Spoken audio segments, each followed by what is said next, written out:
Hello everyone, welcome back to Kavita do classes. Kavita do classes में एक बार फिर से आप सभी का बहुत बहुत स्वागत है। गाइज, इस वीडियो में सैम्पलिंग के रेस टॉपिक को कवर करने वाली हूँ। इसके बाद सैम्पलिंग के पीवाईक्यू आपको मिलेंगे। ये पीवाईक्यू आपको पोस्ट के थ्रू मिलेंगे। आप उसमें अपना रेस्पॉन्स जरूर करें। आपके रेस्पॉन्स से हमें मोटिवेशन मिलती है। साथ ही गाइज, अगर आपकी कोई क्वेरी हो, कोई सजेशन हो तो आप कमेंट बॉक्स में लिख सकते हैं। साथ ही आप टेलीग्राम चैनल या इंस्टाग्राम के थ्रू भी हमसे कांटेक्ट कर सकते हैं। वीडियो को आगे कंटिन्यू करने से पहले आपको बता दूं कि अगर आप इस चैनल पर न्यू हैं तो इस चैनल को सब्सक्राइब जरूर कर लें, और अगर आप पहले से सब्सक्राइब हैं तो इसे लाइक और शेयर करें। गाइस, इस चैनल पर आप सभी सब्जेक्ट के रिसर्च मेथोडोलॉजी को पढ़ सकते हैं।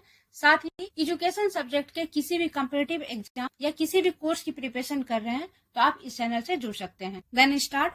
फर्स्ट टॉपिक है सैम्पलिंग एरर। सैम्पलिंग एरर क्या होता है? तो सैम्पलिंग एरर सैंपल और पॉपुलेशन के बीच में डिफरेंस होता है।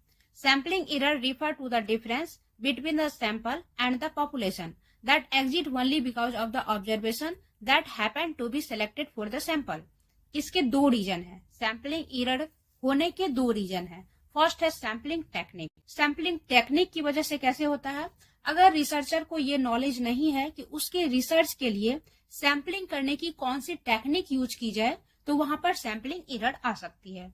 सेकेंड रीजन है साइज ऑफ द सैंपल। अगर रिसर्चर को इस बात का प्रॉपर नॉलेज नहीं है कि उसके रिसर्च के लिए सैंपल का साइज क्या होना चाहिए, सैंपल का साइज या बड़ा लेता है या छोटा लेता है, उस केस में सैम्पलिंग एरर आ सकती है। तो ये दो रीजन होते हैं सैम्पलिंग एरर के। इंपॉर्टेंट है, याद रखिएगा। नेक्स्ट टॉपिक है types of sampling error. Sampling error के भी दो टाइप्स हैं। फर्स्ट है सैंपल एरर, सेकेंड है नॉन सैंपल एरर।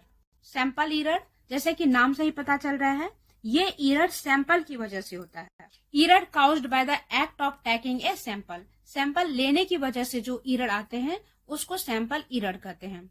इस पर हमारा कोई कंट्रोल नहीं होता है और इस तरह के एरर में कोई वरी करने की बात नहीं होती है, कोई चिंता करने की बात नहीं होती है, और इस एरर से हम बच भी नहीं सकते हैं। प्रोबेबिलिटी सैंपलिंग में इस एरर को स्टैटिस्टिकल मेथड से अनुमानित किया जा सकता है। स्टैटिस्टिकल एरर और सैंपल एरर। तो ये हो गए सैंपल एरर। सेकेंड थिंग है non sample error, not control by sample size. इसको साइज के द्वारा कंट्रोल नहीं कर सकते हैं। ये भी दो तरह का है, नॉन रेस्पॉन्स एरर और रेस्पॉन्स एरर। रेस्पॉन्स एरर कई तरह के हो सकते हैं, बहुत से रीजन हो सकते हैं रेस्पॉन्स एरर के। फर्स्ट है कि बायसनेस आ सकती है डेटा कलेक्शन के थ्रू, डेटा एनालिसिस के थ्रू या डेटा इंटरप्रिटेशन के थ्रू। ये करने में बायसनेस आ सकती है जिसकी वजह से रेस्पॉन्स एरर हो सकते हैं। नेक्स्ट हो सकता है कि अगर रिसर्चर क्वेश्चनर का डिजाइन सही तरीके से नहीं करता है, प्रॉपर तरीके से नहीं करता है, तो वहां भी रेस्पॉन्स एरर आ सकता है। देन मेजरमेंट एरर भी हो सकती है। अगर मोड मीन मीडियन कहीं पर भी कोई एरर हो तो उसके थ्रू भी रेस्पॉन्स एरर आ सकती है। सैंपल के वैलिडिटी एंड रियलिबिलिटी के थ्रू भी रेस्पॉन्स एरर आ सकती है। देन रेस्पोंडेंट के थ्रू भी एरर आ सकती है। आप जिससे डेटा कलेक्ट कर रहे हैं, जहां से डेटा कलेक्ट कर रहे हैं, उस रेस्पोंडेंट के थ्रू भी एरर आ सकती है। देन इंटरव्यूअर बायसनेस आ सकती है। अगर रिसर्चर इंटरव्यू के थ्रू डेटा कलेक्ट कर रहे हैं एंड उसे इंटरव्यू की प्रॉपर नॉलेज नहीं है, प्रॉपर तरीके से नहीं कर रहे हैं, तो वहां पर इंटरव्यूअर की बायसनेस आ सकती है। देन रिकॉर्डिंग एरर हो सकती है। तो इस तरह से रेस्पॉन्स एरर के कई रीजन हो सकते हैं जिसकी वजह से सैम्पलिंग एरर आ सकती है। नेक्स्ट टॉपिक है selection procedure of sampling. Sampling के सिलेक्शन के 5 स्टेप्स हैं। फर्स्ट है determination of universe, then determination of sampling unit, third है सोर्स लिस्ट, फोर्थ है determination of sample size, then last selection of sampling method. तो first step से start करते हैं। Determination of universe. जिस ग्रुप से या जिस एरिया से सैंपल का सिलेक्शन किया जाता है उसे यूनिवर्स कहते हैं। सैंपल निकालने का सबसे फर्स्ट स्टेज है कि यूनिवर्स को तय करना है। यूनिवर्स दो तरह के होते हैं, निश्चित और अनिश्चित। डेफिनेट समग्र वे होते हैं जिसमें कि यूनिट का नंबर निश्चित होता है, जैसे कि कहाँ से लेना है, यूनिट का क्या नंबर होगा, गांव का होगा, शहर का होगा, उसकी भौगोलिक सीमा क्या होगी, ये सारी चीज पहले से निश्चित होते हैं। रिसर्चर को ये सारी चीजों की पहले से नॉलेज होती है। लेकिन डिफिनिट रिसर्चर क्या होता है, इसमें रिसर्चर को पहले से कुछ भी पता नहीं होता है। लाइक किसी भी प्रोडक्ट को यूज करने वाले कितने कस्टमर हैं, ये अनिश्चित है। इसकी भौगोलिक सीमा भी पता नहीं होती है, पहले से कुछ भी पता नहीं होता है। तो इसमें क्या होता है कि अनिश्चितता के कारण, ये जो अनिश्चित होता है इसके कारण इसमें परिवर्तनशीलता बनी रहती है। तो इस तरह से यूनिवर्स का सबसे पहले डिटर्मिनेशन करना जरूरी होता है, ये डेफिनेट होगा या डेफिनेट होगा। सेकेंड टॉपिक है determination of sampling unit. Selection procedure का ये सेकेंड स्टेप है, ये भी काफी इंपॉर्टेंट रखता है। इसमें रिसर्चर को तय करना होता है कि सैंपल का यूनिट क्या होगा। ये यूनिट कुछ भी हो सकता है, पर्सन बेस पर, ऑर्गेनाइजेशन बेस पर, फैमिली बेस पर, ग्रुप बेस पर, प्रोफेशनल बेस पर, कुछ भी हो सकता है। जनरली ये 4 टाइप्स का होता है। सैम्पलिंग यूनिट जनरली 4 टाइप्स का होता है। जैसे फर्स्ट है इसमें ज्योग्राफिकल एरिया के बेस पर, इसमें आप कोई स्टेट ले सकते हैं, कोई डिस्ट्रिक्ट को ले सकते हैं या किसी गांव के बेस पर ले सकते हैं। इस तरह से इसका एरिया बनाया जाता है। सेकंड है बिल्डिंग के बेस पर, जैसे कोई फैमिली, स्कूल, क्लब, इस तरह से लेते हैं।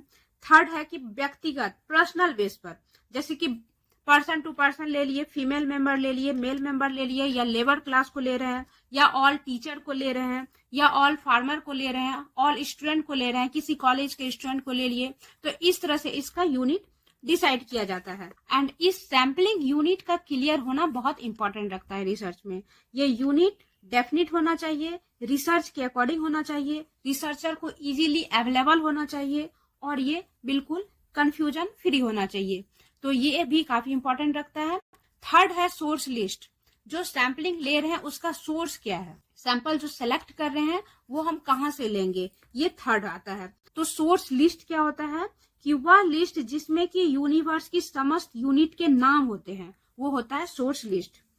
ये हमें तैयार भी मिल जाती है और कभी कभी तैयार भी कराई जाती है। जैसे कि कोई जनगणना रिपोर्ट है, टेलीफोन डायरेक्टरी है, सैलरी स्लिप है, स्टूडेंट का नंबर है, टीचर का नंबर है, या टीचर का लिस्ट बना हुआ है।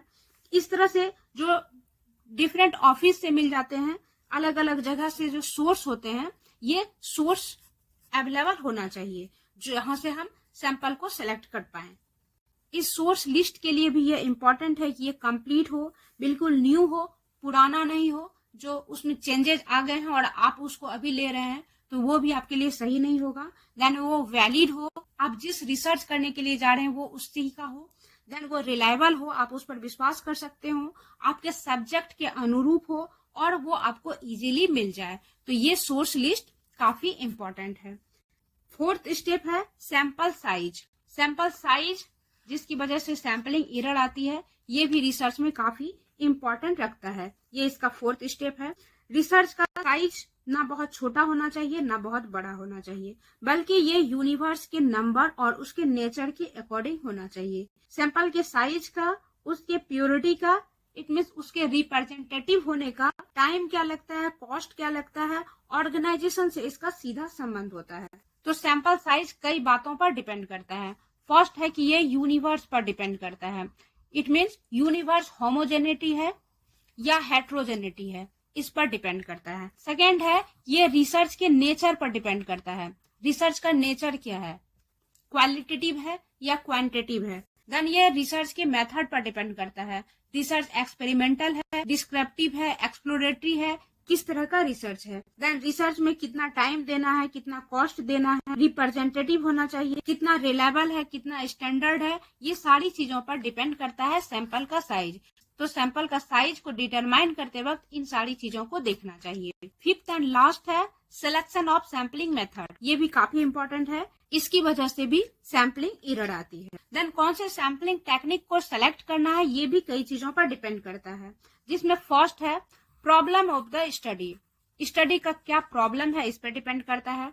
सेकेंड है यूनिवर्स का नेचर पर डिपेंड करता है, होमोजेनिटी है या हेट्रोजेनिटी है, कि रिसर्च में कितना टाइम देना है, कितना कॉस्ट खर्च करना है। रिसोर्सेज क्या है, रिसोर्सेज पर डिपेंड करता है, और ये रिसोर्सेज 2 तरह के हो सकते हैं, ह्यूमन रिसोर्सेज एंड अदर जो डेटा कलेक्ट करना है आपका, ये सारे रिसोर्सेज पर भी डिपेंड करता है। तो सैम्पलिंग टेक्निक ऐसा यूज करना चाहिए जिससे कि डेटा इजीली कलेक्ट हो जाए और किसी तरह की बायसनेस नहीं आए। तो इस तरह से सिलेक्शन प्रोसीड्योर के इन 5 स्टेप को प्रॉपर तरीके से करने के लिए रिसर्चर का एक्सपीरियंस होना बहुत जरूरी होता है। क्योंकि सैंपल पर ही सारे रिसर्च आपका डिपेंड करता है। अगर आपका सैंपल सही होगा तभी आप उससे अच्छे से डेटा कलेक्ट कर पाएंगे, उससे अच्छे से एनालिसिस कर पाएंगे, उससे अच्छे से इंटरप्रेट कर पाएंगे एंड उससे कंक्लूजन निकाल पाएंगे, तभी आपका रिजल्ट सही होगा। तो इस तरह से सबसे पहले जरूरी है कि रिसर्चर को पूरा नॉलेज हो। तो गाइज इस तरह से रिसर्च में सैंपल का अच्छा होना, रिप्रेजेंटेटिव होना काफी जरूरी होता है। सैंपल जितना रिप्रेजेंटेटिव होगा पॉपुलेशन का, सैंपल एरर उतना ही कम आएगा और रिसर्च का कंक्लूजन उतना ही परफेक्ट आएगा। तो इसके लिए जरूरी है कि सैंपल हमारा बिल्कुल परफेक्ट हो। तो सैंपल का सिलेक्शन करने के बाद ये जरूरी होता है कि हम उसके रिलायबिलिटी को चेक करें, जिससे हमें पता चल जाएगा कि हमारा सैंपल कितना रिलायबल है। तो इसे चेक करने के लिए 4 मेथड है। फर्स्ट मेथड है पैरेलल सैंपलिंग मेथड, सेकंड है sub sampling method, then comparison with population and last है स्टैटिस्टिकल मेथड। फर्स्ट देखते हैं पैरेलल सैंपलिंग मेथड क्या होता है। इस तरीके में क्या करते हैं कि एक ही पॉपुलेशन से 2 सैंपल को कलेक्ट करते हैं एक ही विधि से। ये पॉपुलेशन है, यहाँ से सेम विधि से, सेम मेथड से अलग अलग सैंपल को कलेक्ट करते हैं। देन इसका मीन एंड एसडी निकालते हैं एंड इसका मीन एंड एसडी निकालते हैं। अगर इन दोनों में कोई डिफरेंस नहीं है तो हमारा सैंपल रिलायबल है। सेकेंड है सब सैंपल मेथड। इसमें क्या करते हैं, पॉपुलेशन से सैंपल लेते हैं, देन इस सैंपल से दूसरा सैंपल लेते हैं। ये सब सैंपल हो गया और ये सैंपल हो गया। देन सैंपल एंड सब सैंपल, इन दोनों का मीन और एसडी निकालते हैं। अगर मीन और एसडी में कोई डिफरेंस नहीं है तो सैंपल रिलायबल है। थर्ड है कंपैरिजन विद पॉपुलेशन। अगर पॉपुलेशन का किसी भी टेस्ट के द्वारा मीन और एसडी पता हो तो वहां क्या करते हैं कि पॉपुलेशन का और सैंपल का मीन और एसडी में डिफरेंस को देखते हैं। अगर कोई डिफरेंस नहीं है तो सैंपल रिलायबल है। फोर्थ है स्टैटिस्टिकल मेथड। इसमें स्टैंडर्ड एरर ऑफ मीन को बेस बनाया जाता है। सैंपल जितना बड़ा होगा स्टैंडर्ड एरर उतना ही कम होगा। तो इस तरह से 4 मेथड से सैंपल के रिलायबिलिटी को चेक करते हैं। ओके गाइज, इस वीडियो में इतना ही। वीडियो अगर इन्फॉर्मेटिव लगी हो तो लाइक जरूर करें एंड इस तरह के इन्फॉर्मेटिव वीडियोस को देखते रहने के लिए चैनल को सब्सक्राइब जरूर कर लें। मिलते हैं फिर नेक्स्ट वीडियो में न्यू टॉपिक के साथ। Thank you so much for watching.